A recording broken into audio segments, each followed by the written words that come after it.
आज हम social media के संबंध में गाइडलाइन और डिजिटल मीडिया और OTT के बारे में कोड ऑफ एथिक्स इसको लेकर आपसे चर्चा करने के लिए उपस्थित हुए हैं। ये आपको हम बता दें कि जो सोशल मीडिया है, बाकी इंटरमीडियरी है, उसके संबंध में जो हमने गाइडलाइन बनाई है नई, उसको मैं प्रस्तुत करूंगा। और अब डिजिटल मीडिया और OTT के बारे में IT एक्ट के अंतर्गत ही हम लोगों ने वो एडमिनिस्ट्रेशन INB को सौंपा है। तो INB के द्वारा जो फाइनलाइज किया है, चर्चा करके बाद वो उस रूल के बारे में प्रकाश जी बताएंगे।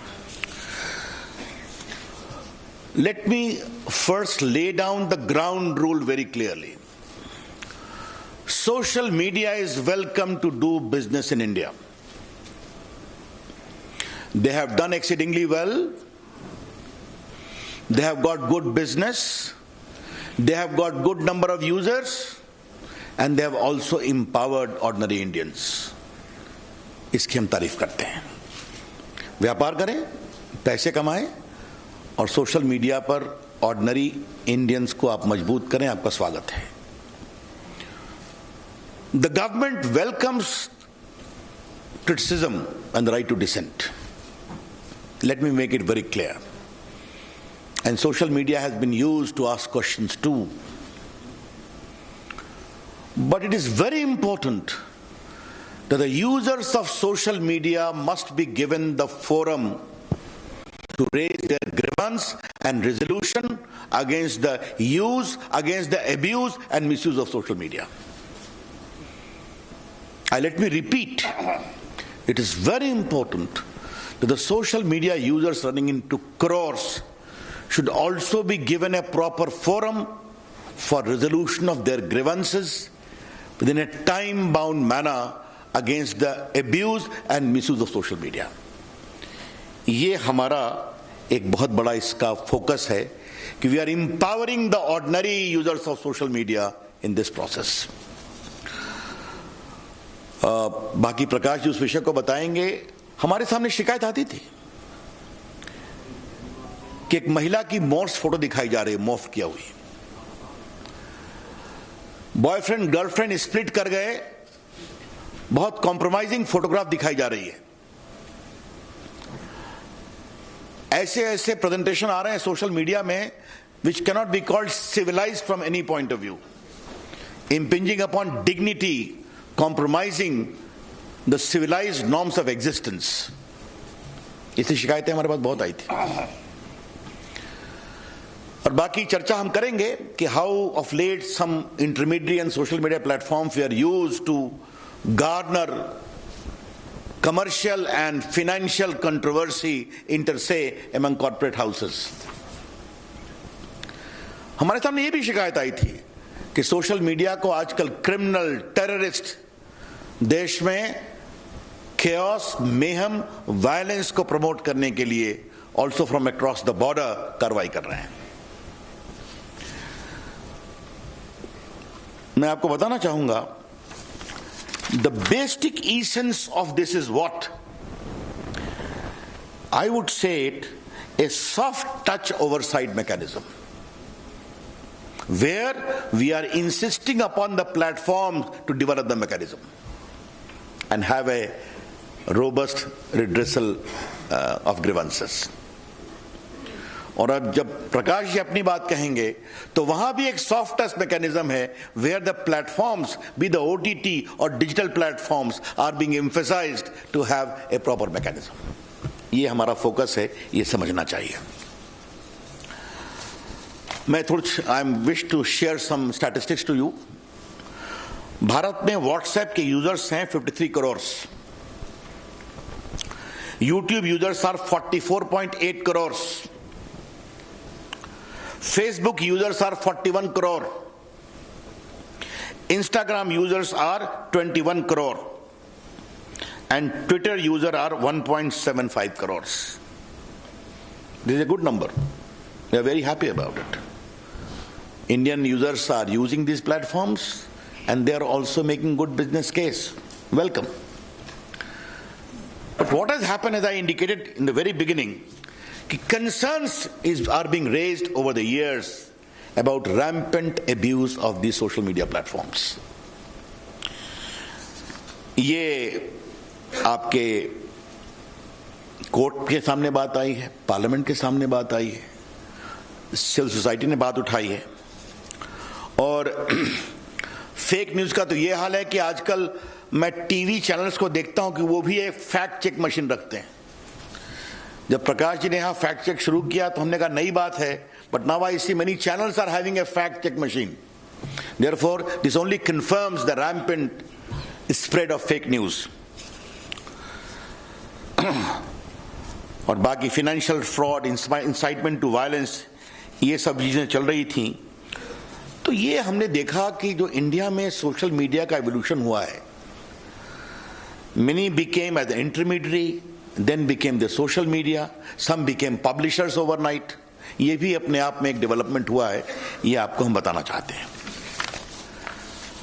आज का हमारा rational and justification for new guidelines क्या है, मैं 4-5 पॉइंट आपके सामने रखना चाहता हूं, और ये बहुत इंपॉर्टेंट है.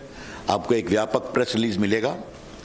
Supreme Court on 11 December 2018 in the Pranjwala case asked us to frame necessary guidelines to eliminate child pornography, rape, gang rape images, videos and sites in content hosting platform and other applications. Supreme Court ने फिर 24th of September 2019 को मेरी ministry को direct किया कि please have a new guideline completed at the earliest. Our secretary, Mr. Ajay Sani, had filed an affidavit in the court. He will be doing by this year beginning itself. Rajya Sabha में 26/7/2018 को calling attention motion हुआ था fake news पर, AB तो social media पर. And all the members of parliament urged me to take action, and there is my assurance on the floor of the house कि we will improve the entire guideline. और राज्यसभा की एक ad hoc committee की report है on 3rd February 2020, जहां पर pornography on social media, effect on children, hate content on social media, इसको लेकर चिंता प्रकट की गई थी. Therefore, court orders, parliamentary proceedings. I only mention of Supreme Court. There are many orders of the High Courts as well to take action in this. हमारी ministry ने व्यापक कंसल्टेशन किया. We prepared a draft on 24th of December 2018.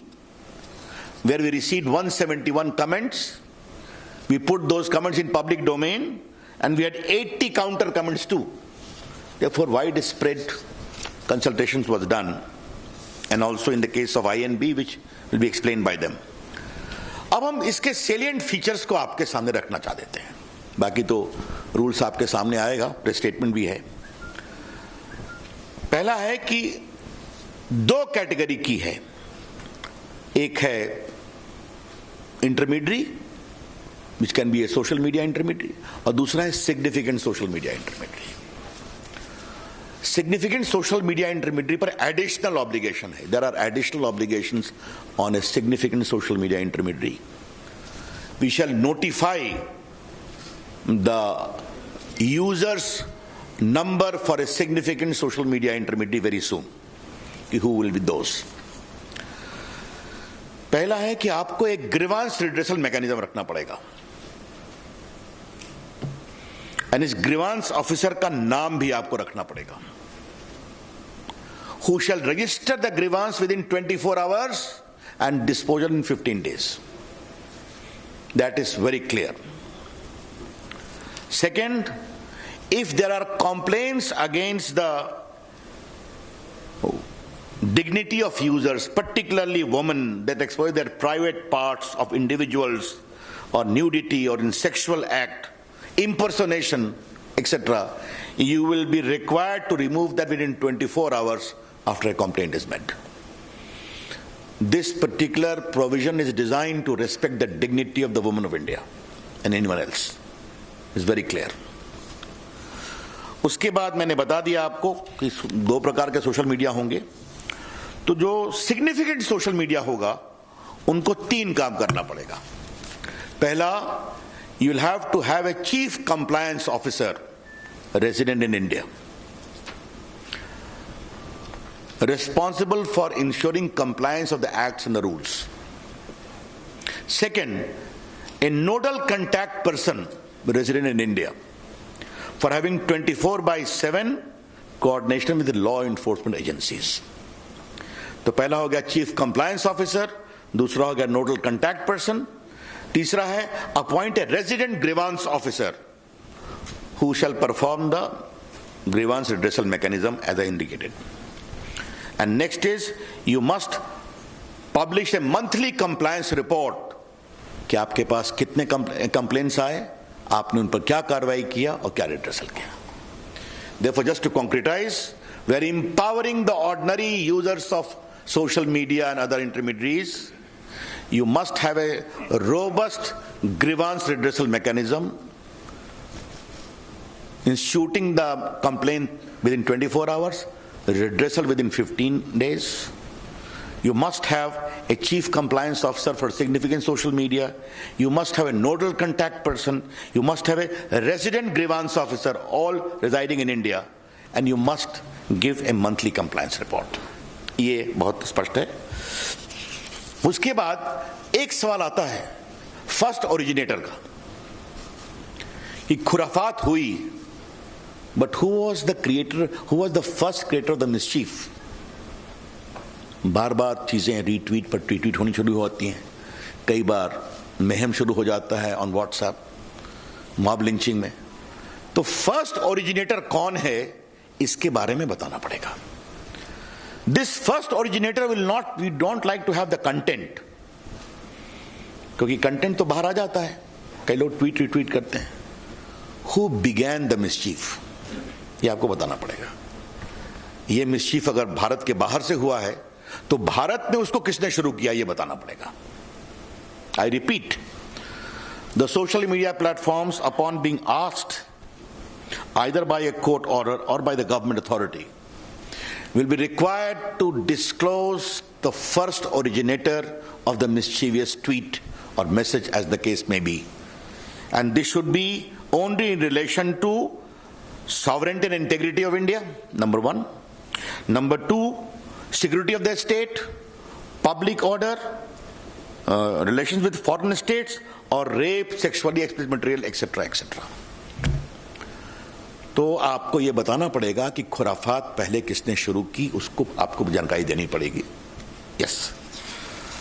और ये सब उसी अपराध के बारे में होगा जहां 5 साल से अधिक की सजा है. I explain to you. बाकी उनका एक फिजिकल देश में एड्रेस होगा. इसमें हम एक और प्रावधान कर रहे हैं कि आपको एक वॉलंटरी वेरिफिकेशन ऑफ अकाउंट्स का इंतजाम करना पड़ेगा. Social media, not the government. The social media platform must have a provision for voluntary verification mechanism of the users. क्योंकि आप मोबाइल से करते हैं, बाकी से करते हैं, हमको बताना पड़ेगा. और एक अंतिम बात है कि 2 बातें कहूंगा कि अगर कोई अनलॉफुल इंफॉर्मेशन आपके प्लेटफॉर्म पर है, again, if there is a court order or appropriate government directs that, तो आपके law and order, integrity of India, sovereignty of India, etc., etc., तो आपको उसको हटाना पड़ेगा. एक अंतिम बात आपको बताना जरूरी है कि आपको रिमूव करना पड़ता है अपने, आपका हर ट्वीट हटा देते हैं, आपका फेसबुक से एंट्री हटा देते हैं. तो अगर कोई significant social media intermediary remove और डिसेबल करता है किसी यूजर के कंटेंट को, तो आपको उसको इंटीमेट करना पड़ेगा, उसकी सुनवाई करनी पड़ेगी. If you seek to remove the or disable access to the content of any social media user, you are required to give him reasons and also hear him. ये हमने एक प्रोविजन रखा है. मित्रों, ये जो सिग्निफिकेंट सोशल मीडिया के लिए जो हमने कानून बनाया है वो 3 महीने में हम लागू करेंगे ताकि वो अपनी मैकेनिज्म को इंप्रूव कर लें. Will be giving a window for 3 months for significant social media and the rest will come into effect from the day the rules are notified.